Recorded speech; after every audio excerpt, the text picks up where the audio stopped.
அனைவருக்கும் அன்பு வணக்கம் நண்பர்களே. இன்றைக்கி இந்த பதிவில் நம்ம என்ன பார்க்க இருக்கிறோம் அப்படின்னா, நம்மளுடைய சேனலில் பார்த்தீங்க அப்படின்னா மதுரையிலேருந்து திருநெல்வேலிக்கு இடையே அமைக்கப்பட்டு வந்த 2வது அகல ரயில் பாதையை முழுவதுமாகவே நம்ம கவர் பண்ணியிருந்தோம். ஸோ அது கடந்த 2 வருடங்களுக்கு முன்னாடி டபுள் ட்ராக் ஆகிடுச்சு. ஸோ இதன் காரணமாக சில ரயில் நிலையங்கள் தங்களுடைய சாதாரண வாழ்க்கையை இழந்துட்டாங்க. ஸோ ரயில் நிலையம் அப்படின்னு நான் சொல்கிறது, பயணிகள் பயன்படுத்துகிற அந்த ரயில் நிலையங்கள் இல்லாமல் போயிடுச்சு. அது பற்றின ஒரு ரயில் ஸ்டேஷனை பற்றி தான் இப்போ நம்ம பார்க்க இருக்கிறோம். ஆக்சுவலாக இதை டெக்னிக்கலாக என்ன சொல்லுவாங்க அப்படின்னா, ஜீரோ ட்ரெயின் ஸ்டேஷன் அப்படின்னு சொல்லுவாங்க. அதில் முதலாவதாக இருக்கிறது பார்த்திங்கன்னா குமாரபுரம்.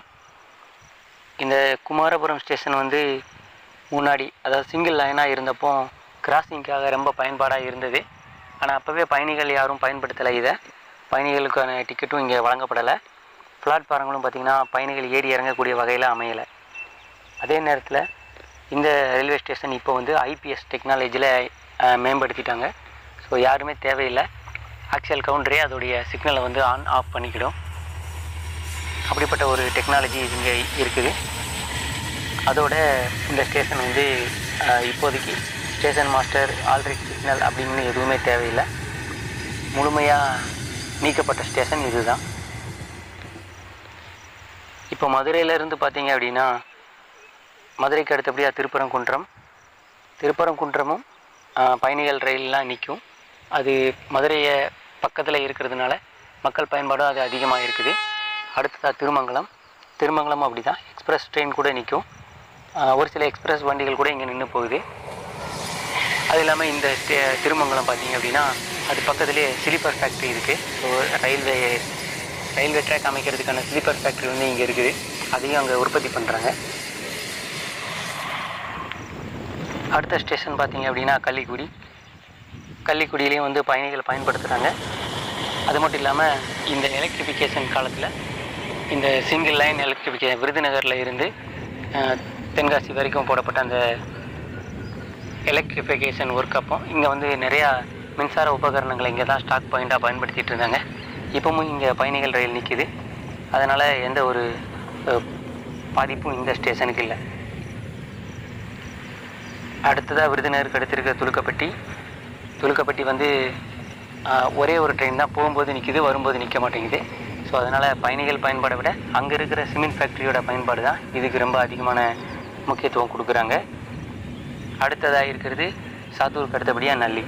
இப்போ நீங்கள் பார்த்துக்கிட்டு இருக்கிற இந்த காட்சி நல்லியோட சிமெண்ட் ஃபேக்ட்ரி தான். இந்த பாதையில் 3வது அமையப்பட்ட ஒரு சிமெண்ட் தொழிற்சாலை அப்படின்னு சொல்லலாம். இப்போ இந்த தொழிற்சாலை நல்லி ஸ்டேஷனோட இணைக்கிறாங்க.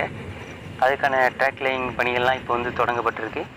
இந்த பகுதியிலேயே மிக முக்கியமாக அதுவும் முக்கியத்துவம் கொடுக்கப்பட்ட ஒரு தொழிற்சாலையோடு இணைந்த ஒரு ஸ்டேஷன், ரயில்வே ஸ்டேஷன் அப்படின்னா அது நம்மளுடைய நல்லி ஸ்டேஷன் தான்.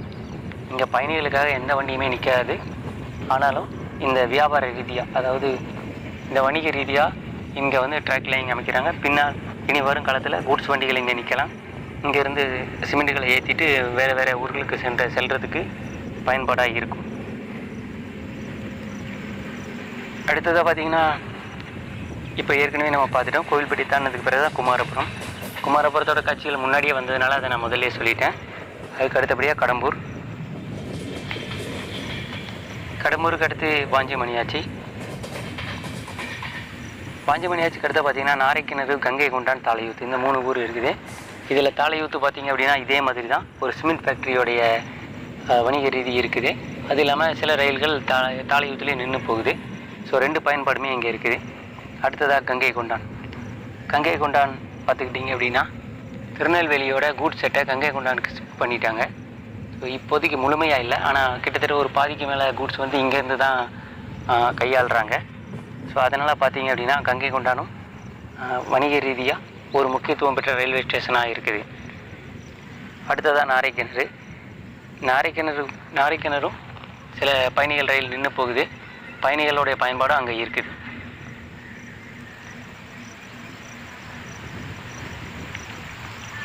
இடைப்பட்ட ஊர்களுடைய ஸ்டேஷன் சொல்லிட்டு நான் சின்ன ஊர்களுடைய ஸ்டேஷன் தான் சொன்னேன்.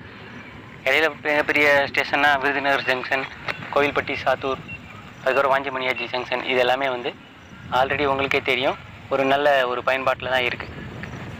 ரயில்களுடைய வேகத்தை கூட்டுறதுனால குறைவான தூரத்தில் வண்டிகளை நிறுத்த முடியாது அப்படிங்கிறதுனால தான் இந்த ரயில் நிலையங்கள்லாம் தங்களுடைய வாழ்வாதாரத்தை மேம்படுத்தவும் செஞ்சுருக்கு, தவற விட்டுருக்கவும் செஞ்சுருக்குது.